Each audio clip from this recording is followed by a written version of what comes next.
Hi, so tonight we're having our Recovery and Resilience event. This is a collaboration between the DCA, the Guidance Center, and the Healthy Downriver Coalition. And we do this as part of the work that we do to prevent substance use and to reduce stigma around mental health and addiction.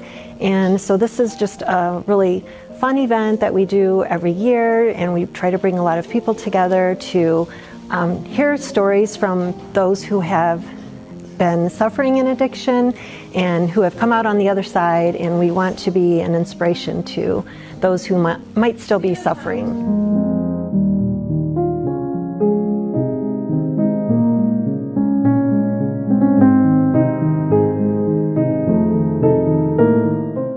I want people to know that there's always something that can benefit them out there. Even just going to the walk in the park is definitely great, but coming out to these events to hear stories from people about their experience is definitely something that you don't want to miss, and it's definitely really inspiring to hear these personal stories, how they impacted their lives, and how these people are here today. And it's definitely wonderful to see all this different artwork that people have put their passion into, and that they get to share with us today, and it's really rewarding.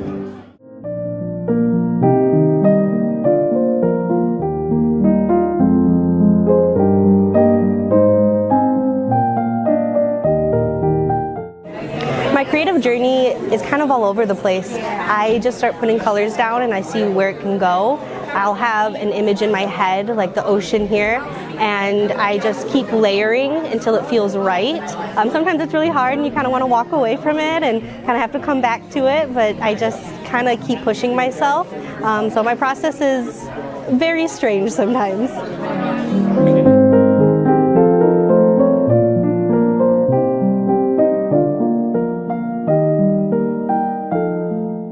This is a collage that I had done in 2022. My fiance had passed away, and I started a artist residency for the T1 Memorial Residence and Arts Program.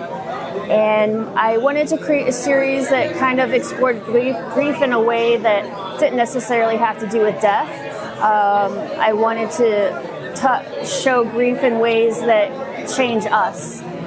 This piece is called My Body, the Hand Grenade. At the time, I felt kind of overwhelmed and just unsure what to do, and I just felt like there was this bomb inside of me ready to go off. And so I created this piece to kind of illustrate that, and while creating it, I added the vultures in to kind of illustrate how a lot of people interpret grief and pick through it and don't really fully understand the I guess, all-encompassing part of it that takes over our lives for a period of time.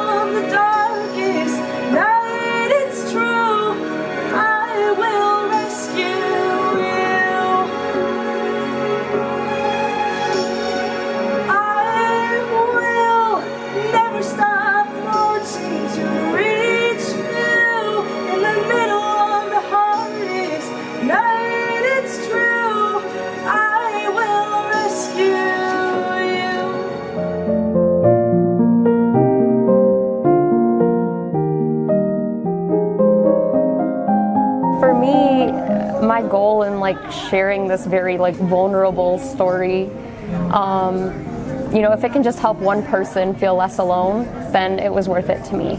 Because sometimes when people are in a dark spot, all they want is to know that someone heard them and someone's been through this. Someone knows what I'm going through.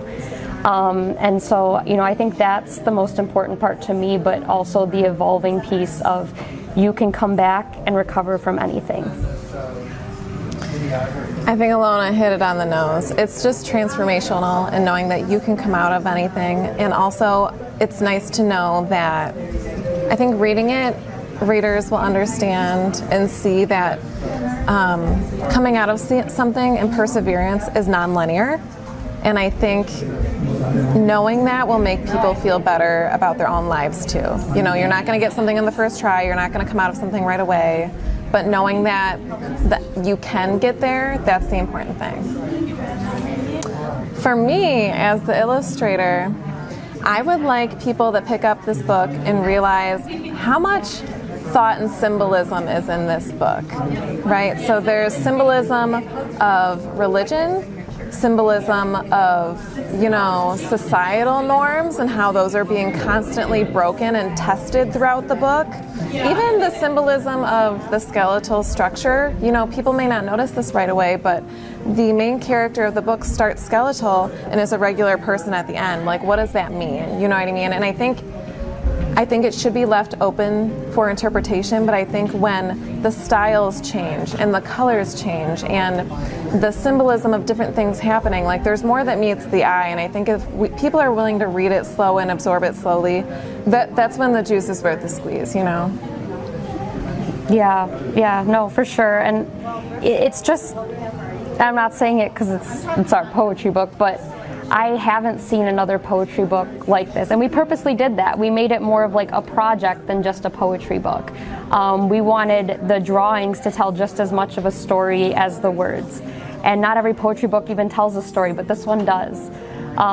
It's kind of the cross between a poetry book and a comic book and a zine and all the rest. And a diary and everything else. Yeah, so it was just really like a passionate project of ours that, you know, turned into something really great.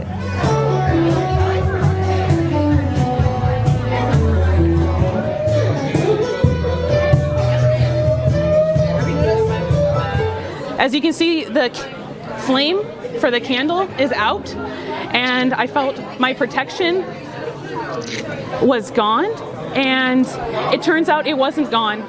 This has all been for our highest good, and the fact that I didn't understand and simply we had to survive it shapes the rest of our life and protects us. And I understand it was divine protection, and this encapsulates a moment in time where we had to be resilient, and we're using art to overcome, and that's what it's about.